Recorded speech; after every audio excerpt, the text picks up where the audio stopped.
Welcome to Saugata's diary. Rabindranath Tagore, প্রিয় কবি রবীন্দ্রনাথ ঠাকুর। রবীন্দ্রনাথ ঠাকুরের উপরে কিছু প্রশ্ন উত্তর করে দিন, গুছিয়ে দিন। স্পেশাল পেপার ছিল রবীন্দ্রনাথ ঠাকুর, কি কি প্রশ্ন উত্তর রেডি করতে হবে। প্রচুর প্রচুর প্রচুর রিকোয়ারমেন্ট রবীন্দ্রনাথ ঠাকুরের উপরে তো রিকোয়ারমেন্ট হবেই, খুব স্বাভাবিক, তাই না? তো এসএলএসটি বাংলা ক্যান্ডিডেটস যারা রয়েছে তাদের জন্য আজকের এই ভিডিওতে থাকছে রবীন্দ্রনাথ ঠাকুরের উপরে 60 খানি প্রশ্ন। আমি জানি না ভিডিও কতটা লম্বা হবে, যদি ভিডিও বেশি লম্বা হয়ে যায় আমি দুটো পার্টে ভাগ করে 30টা করব, দেখা যাক। ভিডিওটি অবশ্যই লাইক করো, চ্যানেলে নতুন হলে চ্যানেলটি সাবস্ক্রাইব করো, কারণ এই ধরনের ভিডিও ইউটিউবে খুব একটা পাবে না, এবং অবশ্যই সেটি অল্প সময়ের মধ্যে কোনো ভনিতা ছাড়া তোমরা রেগুলারলি পাবে। ইন্টারভিউ এর শেষ দিন পর্যন্ত তোমরা এই ভিডিওগুলো পাবে। যার যা রিকোয়ারমেন্ট, সমস্ত রিকোয়ারমেন্ট কমেন্ট সেকশনে জানাও, সমস্ত কিছু আমি আস্তে আস্তে নিয়ে আসছি, রোজ নিয়ে আসছি, সেগুলোকে নোট ডাউন করো। যদি মনে করো পিডিএফ কালেক্ট করবে, এই নম্বর থেকে তোমরা কিন্তু পিডিএফও কালেক্ট করে নিতে পারো, সমস্ত ক্লাসের সমস্ত পিডিএফ। শুরু করছি রবীন্দ্রনাথ ঠাকুর সম্পর্কে 60টি প্রশ্ন। রবীন্দ্রনাথ ঠাকুর কে ছিলেন? রবীন্দ্রনাথ ঠাকুর ছিলেন একজন বিখ্যাত, কি বলবো, দার্শনিক বলবো সবার আগে। কবি, সাহিত্যিক, সঙ্গীতকার, শিক্ষাবিদ এসব পরে, আগে তিনি দার্শনিক। আমরা যে সমস্ত এই মহাপুরুষদের কথা বলি বা ভাবি বা যাদের আমরা চিনি, সবার আগে এনারা দার্শনিক ছিলেন। রবীন্দ্রনাথের প্রত্যেকটি গান বলো বা রবীন্দ্রনাথের প্রত্যেকটি গল্প, যা কিছুই বলছো না কেন, সেগুলো প্রত্যেকটি এক একটি দর্শনের প্রতিফলন। সেই দর্শন যদি না থাকে তাহলে কোনো কিছু কিন্তু দাঁড়ায় না। আর এমনকি ধরো আমরা সবাই রাজা, আমাদের এই রাজার রাজত্বে, আমরা ভাবি একটা ছোটদের গান, ছোটরা গায় স্টেজের উপরে, বেশ ভালো লাগে। আরে এটা হচ্ছে এই পৃথিবীর সব থেকে বড় গণতান্ত্রিক দেশ বলা হয় আমাদের ভারতবর্ষকে। সেই গণতন্ত্রকে সব থেকে বেশি রিফ্লেক্ট করে যে গানটি, সেই গানটি হচ্ছে আমরা সবাই রাজা, আমাদের এই রাজার রাজত্বে। তাই দেখে আপাত দৃষ্টিতে যেগুলো মনে হবে যে খুব একটা বাচ্চাদের নিয়ে লেখা গান বা একটা নাচের গান, হ্যাঁ মমচিত্তে, হ্যাঁ আমরা ভাবি খুব একটা নাচের গান, এর যে দর্শন, এর দর্শন অনেক অনেক অনেক উপরে। কেমন? আমরা যদি রবীন্দ্রনাথের দর্শনের 1% যদি আমরা নিজেদের মধ্যে আমরা আনতে পারতাম, তাহলে আজকে এই দিন দেখতে হতো না। তাহলে এই ধরনের মহাপুরুষদের সম্পর্কে যখন আমরা প্রথম বলবো, তখন অন্য কিছু বাদ দিয়ে সবার আগে বলবে দার্শনিক, তারপরে অন্য কিছু। তাহলে রবীন্দ্রনাথ ঠাকুর ছিলেন একজন বিশ্ববিখ্যাত বাঙালি দার্শনিক, কবি, সাহিত্যিক, সঙ্গীতকার এবং শিক্ষাবিদ। তিনি বাংলা সাহিত্যের সর্বশ্রেষ্ঠ কবিদের একজন এবং 1913 সালে সাহিত্যে তিনি নোবেল পুরস্কার লাভ করেছিলেন।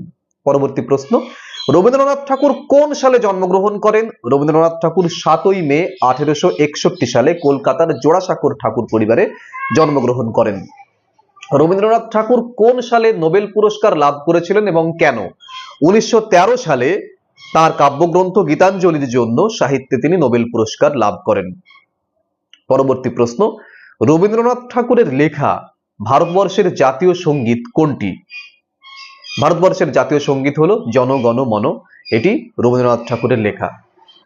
বাংলাদেশের জাতীয় সঙ্গীত কোনটি এবং এর রচয়িতা কে? বাংলাদেশের জাতীয় সঙ্গীত হলো আমার সোনার বাংলা আমি তোমায় ভালোবাসি, এবং এর রচয়িতা হলেন রবীন্দ্রনাথ ঠাকুর। রবীন্দ্রনাথ ঠাকুর এমন একজন মানুষ যিনি দুটো দেশের জাতীয় সঙ্গীত রচনা করেছিলেন। রবীন্দ্রনাথ ঠাকুর প্রতিষ্ঠিত শিক্ষা প্রতিষ্ঠানের নাম কি ছিল? তিনি প্রতিষ্ঠা করেন বিশ্বভারতী, যা শান্তিনিকেতনে অবস্থিত। রবীন্দ্রনাথ ঠাকুরের উপন্যাসের নাম বলুন কিছু, তার উল্লেখযোগ্য উপন্যাস কি কি? ঘরে বাইরে, চোখের বালি, গোরা। রবীন্দ্রনাথ ঠাকুরের ছোট গল্পের বৈশিষ্ট্য কি? তার ছোট গল্পে গ্রামীণ জীবন দেখা যায়, মানবিকতার প্রকাশ দেখা যায়, সমাজের সমস্যা, নারী পুরুষ সম্পর্ক, মানব মনের সূক্ষ্ম অনুভূতির বিভিন্ন চিত্র তিনি খুব সুন্দরভাবে তুলে ধরেছেন। রবীন্দ্রনাথ ঠাকুরের নাটকের নাম বলুন কিছু। তার বিখ্যাত নাটকের মধ্যে রয়েছে ডাকঘর, রক্তকরবী। রবীন্দ্রসঙ্গীত কি? রবীন্দ্রনাথ ঠাকুরের লেখা এবং সুর করা গানগুলোকে একত্রে রবীন্দ্রসঙ্গীত বলা হয়। রবীন্দ্রনাথ ঠাকুরের কাব্যগ্রন্থের নাম বলুন। রবীন্দ্রনাথ ঠাকুরের কাব্যগ্রন্থ সোনার তরী, মানসী, বলাকা। রবীন্দ্রনাথ ঠাকুরের শিক্ষাদর্শের মূল ধারণা কি ছিল? তার শিক্ষাদর্শের মূল ধারণা ছিল প্রকৃতির সঙ্গে মিল রেখে স্বাধীন পরিবেশে শিক্ষা প্রদান, সৃজনশীলতা বৃদ্ধি এবং অবশ্যই মানবিক মূল্যবোধ গড়ে তোলা। নেক্সট, রবীন্দ্রনাথ ঠাকুর কোন আন্দোলনের প্রতিবাদে নাইটহুড ত্যাগ করেছিলেন? তিনি জালিয়ানওয়ালাবাগের হত্যাকাণ্ডের যে প্রতিবাদ, সেই প্রতিবাদের জন্য ব্রিটিশ সরকারের দেয়া নাইট উপাধি পরিত্যাগ করেছিলেন। রবীন্দ্রনাথ ঠাকুরের মৃত্যু কবে হয়? রবীন্দ্রনাথ ঠাকুর মারা যান 1941 সালে। পরবর্তী প্রশ্ন, রবীন্দ্রনাথ ঠাকুরকে বিশ্বকবি কেন বলা হয়? খুব সুন্দর একটি প্রশ্ন। তার সাহিত্য শুধু বাংলার মধ্যে সীমাবদ্ধ নয়, মানবতা, প্রেম, প্রকৃতি, বিশ্ব চেতনার প্রকাশ সমস্ত কিছুর জন্য তিনি বিশ্বজুড়ে সমাদৃত। তাই তিনি শুধু আমাদের বাংলার নন, তিনি সারা বিশ্বের কবি, বিশ্বকবি তিনি। রবীন্দ্রনাথ ঠাকুর কোন সাহিত্য যুগের কবি? রবীন্দ্রনাথ ঠাকুর বাংলা সাহিত্যের আধুনিক যুগের অন্যতম প্রধান একজন কবি। তাকে বাংলা নবজাগরণের শ্রেষ্ঠ প্রতিনিধি বলা হয়ে থাকে। রবীন্দ্রনাথ ঠাকুরের প্রথম কাব্যগ্রন্থের নাম কি? রবীন্দ্রনাথ ঠাকুরের প্রথম কাব্যগ্রন্থ হলো কবি কাহিনী। রবীন্দ্রনাথ ঠাকুরের প্রথম উপন্যাসের নাম কি? বউ ঠাকুরানীর হাট, রবীন্দ্রনাথ ঠাকুরের প্রথম উপন্যাস। রবীন্দ্রনাথ ঠাকুরের প্রথম ছোট গল্পের নাম কি? প্রথম ছোট গল্প হলো ভিখারিনী। পরবর্তী প্রশ্ন, রবীন্দ্রনাথ ঠাকুরের বিখ্যাত নাট্যকাব্যের নাম কি? তার বিখ্যাত নাট্যকাব্যের মধ্যে একটি হলো চিত্রাঙ্গদা। রবীন্দ্রনাথ ঠাকুরের নৃত্যনাট্যের উদাহরণ দিন দেখি। তার উল্লেখযোগ্য নৃত্যনাট্যের মধ্যে রয়েছে চণ্ডালিকা, শ্যামা। রবীন্দ্রনাথ ঠাকুরের প্রবন্ধ গ্রন্থের উদাহরণ দিন। তার উল্লেখযোগ্য প্রবন্ধ গ্রন্থ হলো সাহিত্যের পথে। রবীন্দ্রনাথ ঠাকুরের শিশুতোষ কাব্যগ্রন্থের নাম করো। তার বিখ্যাত শিশুতোষ কাব্যগ্রন্থ হলো শিশু। পরবর্তী প্রশ্ন, রবীন্দ্রনাথ ঠাকুরের কোন উপন্যাসে স্বদেশী আন্দোলনের বিশেষ প্রভাব লক্ষ্য করা যায়?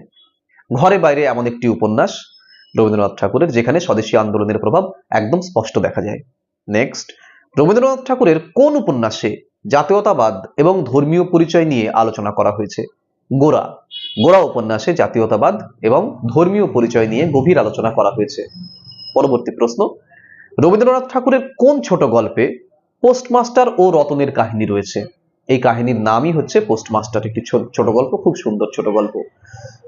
এই পোস্টমাস্টার গল্পটির একটি চলচ্চিত্রায়ন হয়েছে, সেটিকে পরিচালনা করেছেন সত্যজিৎ রায়। তিনি তিন কন্যা যে সিনেমাটি, তার মধ্যে একটি হচ্ছে পোস্টমাস্টার, তিনটে গল্প ছিল ওখানে। পরবর্তী প্রশ্ন, রবীন্দ্রনাথ ঠাকুরের কোন গল্পে কাবুলিওয়ালার কাহিনী আছে? কাবুলিওয়ালা গল্পে, সেই গল্পের ছোট্ট শিশু চরিত্রটির নাম কি? মিনি। রবীন্দ্রনাথ ঠাকুরের কোন কবিতায় মানব ধর্মের কথা বলা হয়েছে? এই ভাবনা প্রকাশ পেয়েছে গীতাঞ্জলি কাব্যগ্রন্থে। রবীন্দ্রনাথ ঠাকুরের কোন কবিতায় প্রকৃতি প্রেম বিশেষ করে প্রকাশিত হয়? প্রকৃতি প্রেমের প্রকাশ দেখা যায় সোনার তরী কাব্যগ্রন্থে। রবীন্দ্রনাথ ঠাকুরের শিক্ষাদর্শে প্রকৃতির ভূমিকা কি? তার মতে প্রকৃতির সঙ্গে মিল রেখে শিক্ষা দিলে শিক্ষার্থীর সৃজনশীলতা এবং মানবিক বিকাশ সঠিক হয়। রবীন্দ্রনাথ ঠাকুরের নাটকে প্রধানত কোন বিষয়গুলি দেখা যায়? তার নাটকে মানব মুক্তি, সমাজের কুসংস্কার থেকে বেরোনো, ধর্মীয় গোঁড়ামি ইত্যাদি থেকে বেরোনো, মানবিক মূল্যবোধের কথা ইত্যাদি দেখা যায়। রবীন্দ্রনাথ ঠাকুরের গানে প্রধান বিষয় কি? তার গানে প্রেম, ভক্তি, প্রকৃতি, দেশপ্রেম এবং মানবতার বিষয় প্রকাশ পেয়েছে। রবীন্দ্রনাথ ঠাকুরের চিত্রকলার প্রতি আগ্রহ কবে দেখা যায়? তার জীবনের শেষের দিকে তিনি চিত্রকলার প্রতি গভীরভাবে আসক্ত হন, আগ্রহী হন এবং তিনি বহু ছবিও আঁকেন জীবনের শেষ দিকে। রবীন্দ্রনাথ ঠাকুর কোন পত্রিকা সম্পাদনা করেছিলেন? তিনি সাধনা পত্রিকা সম্পাদনা করেছিলেন। রবীন্দ্রনাথ ঠাকুরের পারিবারিক পটভূমি কেমন ছিল? তিনি কলকাতার এক সমৃদ্ধ এবং সংস্কৃতি মনস্ক ঠাকুর পরিবারে জন্মগ্রহণ করেছিলেন। রবীন্দ্রনাথ ঠাকুরের পিতার নাম কি? পিতার নাম ছিল দেবেন্দ্রনাথ ঠাকুর। পরবর্তী প্রশ্ন, রবীন্দ্রনাথ ঠাকুরের শিক্ষা জীবন কোথায় শুরু হয়? তার শিক্ষা জীবন শুরু হয় বাড়িতে গৃহশিক্ষকের মাধ্যমে। পরবর্তী প্রশ্ন, রবীন্দ্রনাথ ঠাকুরের কোন কাব্যগ্রন্থে গীতিময়তার প্রাধান্য বিশেষভাবে লক্ষণীয়? মানসিক কাব্যগ্রন্থে গীতিময়তার প্রাধান্য বিশেষভাবে লক্ষ্য করা যায়।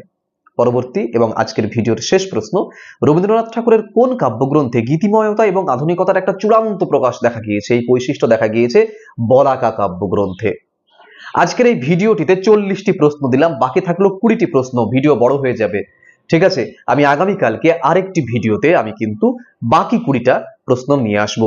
এগুলোকে সবাই নোট ডাউন করো। যদি মনে করো পিডিএফ কালেক্ট করবে, পিডিএফ এর নম্বর দিয়ে দিয়েছি, সেখান থেকে পিডিএফ কালেক্ট করে নাও। যাই করো না কেন এগুলোকে রেডি করো। রবীন্দ্রনাথ ঠাকুরের বিশাল রিকোয়ারমেন্ট, যাদের প্রিয় কবি রবীন্দ্রনাথ ঠাকুর বলবে তাদের ক্ষেত্রে তো বটে, যাদের স্পেশাল পেপার ছিল তাদেরও লাগবে, সবার লাগবে। এবং অনেক কমেন্ট এসেছে যে রবীন্দ্রনাথ ঠাকুর সম্পর্কে একটা সম্পূর্ণ ভিডিও দিন। সম্পূর্ণ দিতে পারলাম না, দুটো পার্টে দিচ্ছি, কিন্তু পাবে, সমস্ত কিছু পাবে। আর যার যার যা যা লাগবে সমস্ত কিছু ভিডিওতে কমেন্ট করো, সমস্ত ভিডিও আসছে।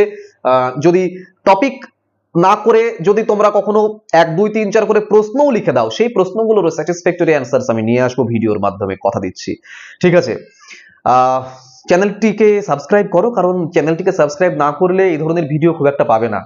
আর বেল আইকনটি যদি প্রেস না করে থাকো তাহলে করে দাও, কারণ সবার আগে তোমার কাছে নোটিফিকেশন আসবে এরকম ভিডিওর। এবং অবশ্যই ভিডিওটিকে লাইক করো যদি ভালো লেগে থাকে, এবং বন্ধুদের মধ্যে শেয়ার করো। চ্যানেলটিকে সাবস্ক্রাইব করো, অবশ্যই এক্ষুনি সাবস্ক্রাইব করো। ঠিক আছে, দেখা হচ্ছে পরের ভিডিওতে খুব তাড়াতাড়ি।